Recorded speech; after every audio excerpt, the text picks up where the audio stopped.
दुर्ग वालों की आवाज को भाई क्या हो गया है? तीसरी बार मोदी जी को प्रधानमंत्री बनाना है या नहीं बनाना है? 11 की 11 सीटें मोदी जी की झोली में डालनी है या नहीं डालनी है? विजय बघेल को फिर से सांसद बनाना है या नहीं बनाना है? तो ऐसी आवाज नहीं चलेगी। दोनों हाथ उठाइए, उठाइए दोनों हाथ, विजय के संकल्प की मुट्ठी बींचे और प्रचंड आवाज से बोलिए, भारत माता की जय श्री राम, जय जय श्री राम। मंच पर उपस्थित मेरे मित्र और हमारे उप मुख्यमंत्री श्रीमान साहू जी,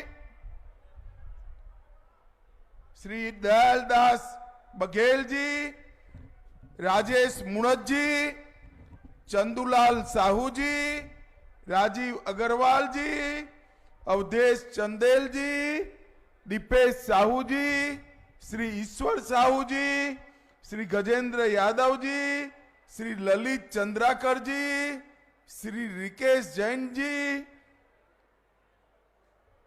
डोमनलाल कोसवाड़ा जी, प्रेम प्रकाश पांडे जी, श्रीमती रामशिला साहू जी और आज इस कार्यक्रम में आए हुए प्यारे भाइयों, बहनों, माताओं और मेरे जिगर के टुकड़े जैसे युवा मित्रों, आप सभी को मेरा नमस्कार। भाइयों और बहनों, सबसे पहले मां भद्रकाली, शनि गणेश मंदिर और महामाया मंदिर को प्रणाम कर कर मेरी बात की शुरुआत करता हूं।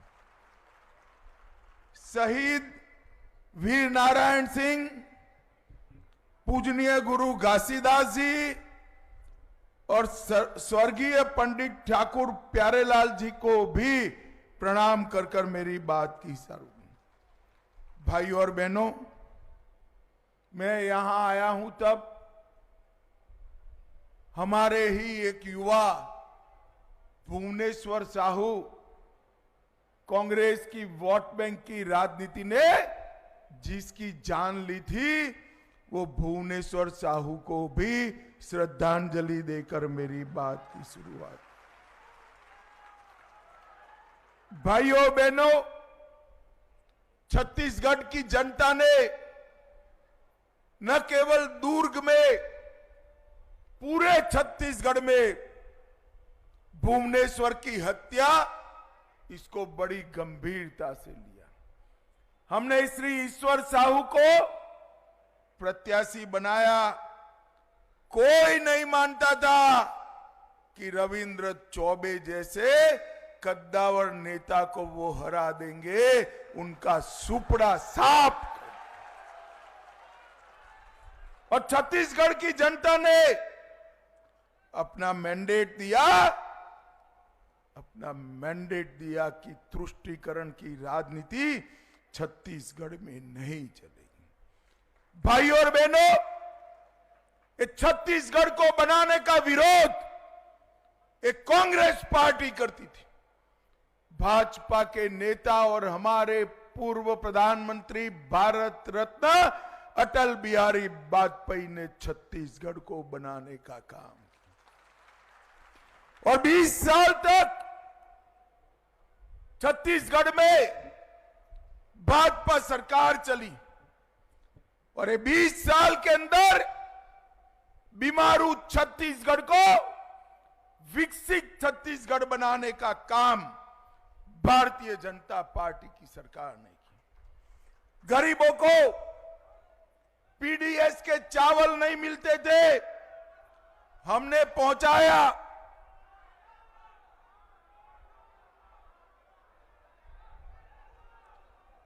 पीडीएस का चावल, कुछ नहीं भाई, मीडिया वाले के लिए कह रहे, बैठ जाओ बैठ जाओ। पीडीएस का चावल पहुंचाया, धान का सही मूल्य निर्धारण का काम भारतीय जनता पार्टी की सरकार ने किया और सबसे बड़ी उपलब्धि आने वाले 2 साल में छत्तीसगढ़ में से नक्सलवाद को हम समाप्त कर देंगे। भाई और बहनों, ये कांग्रेस पार्टी ने अपने राजनीतिक स्वार्थ के कारण नक्सलवाद का पालन पोषण करने का काम किया। मोदी जी जब प्रधानमंत्री बने 10 साल के अंदर समग्र देश से नक्सलवाद समाप्त हुआ, मगर छत्तीसगढ़ में बच गया क्योंकि यहां भूपेश कक्का की पंजाचाप सरकार थी, इसलिए बच गया। परंतु जैसे ही आपने विष्णुदेव साय को मुख्यमंत्री बनाया, कमल फूल की सरकार बनाई, हमारे गृह मंत्री और मुख्यमंत्री ने 4 ही महीने में करीब करीब 90 नक्सलियों को समाप्त करने का काम भारतीय जनता। 123 लोग अरेस्ट किए गए और 250 लोग हथियार छोड़कर शरण में आए। मैं आपको विश्वास दिलाना चाहता हूं, 2 साल दीजिए, मोदी जी को तीसरी बार प्रधानमंत्री बना दीजिए, छत्तीसगढ़ की भूमि से हम नक्सलवाद को समाप्त कर देंगे, समाप्त कर देंगे। भाई और बहनों, आज मैं यहां आया हूं तब मोदी जी ने 10 साल में ढेर सारे विकास के काम किए, मैं उसकी बात बाद में करता हूं। परंतु मोदी जी ने कई काम तो ऐसे किए जो 1-1 हजार साल तक कोई कर ना पाएगा। मुझे बताओ भाई, ये छत्तीसगढ़ राम का नैनिहाल है, अयोध्या में राम मंदिर बनना चाहिए था या नहीं बनना चाहिए था? जोर से बोलो, बनना चाहिए था या नहीं बनना चाहिए था?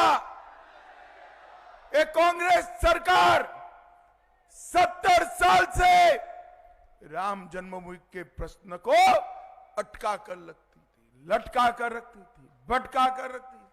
आपने मोदी जी को दूसरी बार प्रधानमंत्री बनाया, 5 ही साल में केस भी जीता, भूमि पूजन भी किया और 22 जनवरी को प्राण प्रतिष्ठा कर कर जय श्री राम।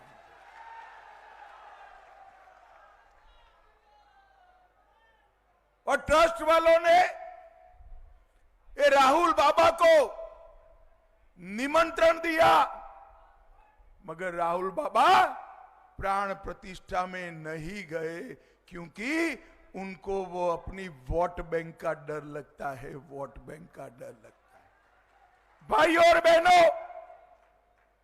जो लोग वोट बैंक की राजनीति करने के लिए रामलला की प्राण प्रतिष्ठा का निमंत्रण ठुकरा दे, वो लोगों को इस देश पर शासन करने का अधिकार नहीं।